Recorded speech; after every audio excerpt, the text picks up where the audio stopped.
Supreme court की हिदायत के बाद सदर मुमलिकत से मुशावरत के लिए इलेक्शन कमीशन का अहम इजलास तलब कर लिया गया और इस इजलास में सदर मुमलिकत से मुशावरत के हवाले से लाएमल तय किया जाएगा। जाहिद मशवानी आगाह कीजिए।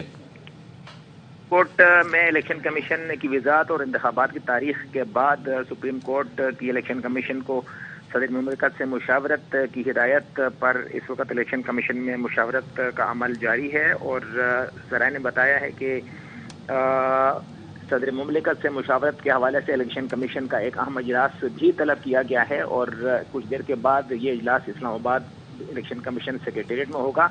इजलास में सदर मुमलिकत से मुशावरत के हवाले से लाएमल तय किया जाएगा और मुशावरत की जाएगी कि इस हवाले से क्या लाएमल अख्तियार किया जाए और क्या सदर से सुप्रीम कोर्ट की हिदायत के मुताबिक मुशावरत की जाए या न की जाए। माजी में भी सदर की तरफ से जो खतूत अरसाल किए गए थे और उससे मुशावरत से इनकार कर दिया गया था, ये तमाम उमूर ज़ेर बहस लाए जाएंगे और इंतखाबी अमल के हवाले से बातचीत की जाएगी। जी ठीक है, जाहिद मशवानी आप हमारे साथ ही मौजूद रहिए। सुप्रीम कोर्ट की हिदायत के बाद सदर मुमलिकत से मुशावरत के लिए इलेक्शन कमीशन का अहम इजलास तलब कर लिया गया है। इस इजलास में सदर मुमलिकत से मुशावरत के हवाले से लाहे अमल तय किया जाएगा। मेहर बुखारी साहिबा, वही जो अभी हम बात कर रहे थे कि सुप्रीम कोर्ट की जानिब से हिदायत दी गई है, तो अब इलेक्शन कमीशन ने अहम इजलास तलब किया है। क्या लगता है कि जब ये इजलास होगा और उसके बाद जब सदर मुमलिकत से मुशावरत होगी तो किसी किस्म का कोई इख्तलाफ सामने आ सकता है तारीख पर?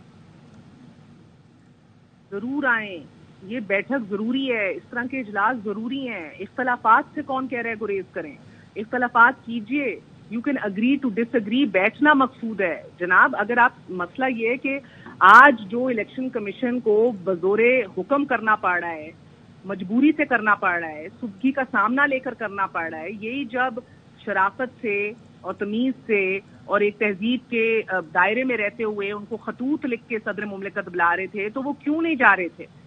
आज जो उनको ये इजलास बुलाना पड़ गया है, ये इलेक्शन कमीशन की सुबकी है, इलेक्शन कमीशन के मौकफ की सुबकी है। देखें, आर्टिकल 51(5) जो है वो प्रोसेस ऑफ डीलिमिटेशन शुरू करने का जिक्र करता है। वो प्रोसेस तो शुरू हो चुका था, तो बैठक के अंदर आपको सदर मुमलिकत से आप अपना मौकफ देते, आप उनका मौकफ सुनते, दोनों इंटरप्रिटेशन सामने रखते।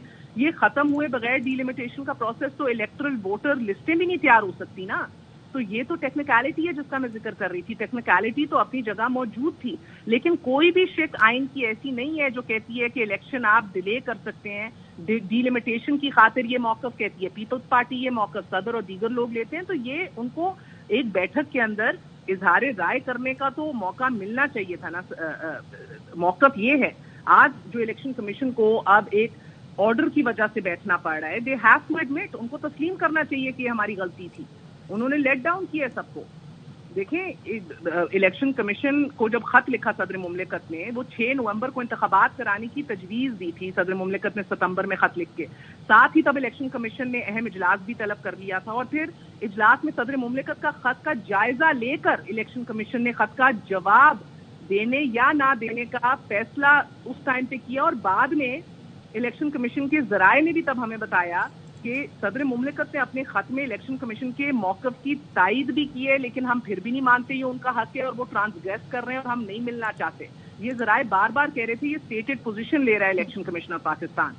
मगर सदर के खत के बाद अहम तरीन मामला जो है वो सुप्रीम कोर्ट की तरफ तब भी जाते दिखाई दिया था। तो कहीं ना कहीं तो खुद पहल कर लेती इलेक्शन कमीशन ये समझने में कि बेहतर था कि एक बैठक हो जाती। सदर मुमलिकत ने चीफ इलेक्शन को अपने लिखे गए खत के अंदर ये मौकफ इख्तियार किया था तब कि 9 अगस्त को वजीर आजम के मशवरे पर कौमी असम्बली उन्होंने तहलील की और बकौल सदर मुमलिकत आरिफ अलवी साहब, उनका ये मानना था कि आर्टिकल 48(5) के तहत सदर मुमलिकत को इख्तियार हासिल है कि 90 रोज के अंदर तारीख जो है वो सेट कर दी जाए।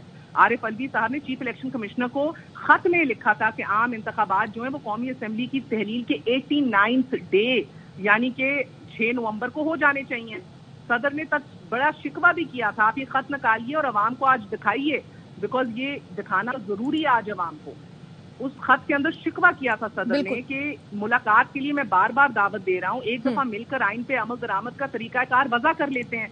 लेकिन इसके बिल्कुल बरक्स मौक़िफ़ इख्तियार किया गया था कि आइन के मुताबिक इलेक्शन की तारीख देने का इख्तियार इलेक्शन कमीशन का है। तो ये खत जो हम लिख रहे थे ना, लेटर, एक चिट्ठी भेजे, दूसरा चिट्ठी वापस भेजे, वो फिर दावत दे, वो फिर सुबकी करे, वो फिर उसको इनवाइट करे, वो फिर उसको तस्जील कर दे उसकी, تو یہ تو تماشا بنا بیٹھا ہے نا. اگست میں مردم شماری کی جو ہے وہ اشاعت شروع ہو گئی تھی, حلقہ بندیوں کا عمل بھی جاری تھا. یہ بار بار کہتی رہی الیکشن کمیشن, اس کو تو کوئی کنٹیسٹ نہیں کر رہا تھا. آرٹیکل 51(5) کے تحت تو کوئی الیکشن ایکٹ کے کوئی بھی نہیں اس کو کنٹیسٹ کر رہا تھا کہ بھئی ایک پروسیس شروع ہو چکا ہے, آپ کو اس کو منطقی انجام تک پہنچانا ہے اور اس کے بعد ہی ووٹر لسٹیں بنیں گی. یہ ایک لازمی کام تھا جو الیکشن کمیشن کو کرنا تھا. الیکشن کمیشن ذمہ دار تھا اس کا, مگر دیکھیں جو آگے پیچھے معذرت کے ساتھ جو آگے پیچھے ڈنڈیاں ماری ہیں, آگے پیچھے جو غلط موقف اور سٹینڈ لیے ہیں, اس کا تو آج اعتراف کرنا چاہیے نا. آزادانہ اور منصفانہ جو الیکشنز ہیں ان کے انعقاد کے لیے تو ہر ادارے کو بڑا پروفیشنلی ایکٹ کرنا چاہیے.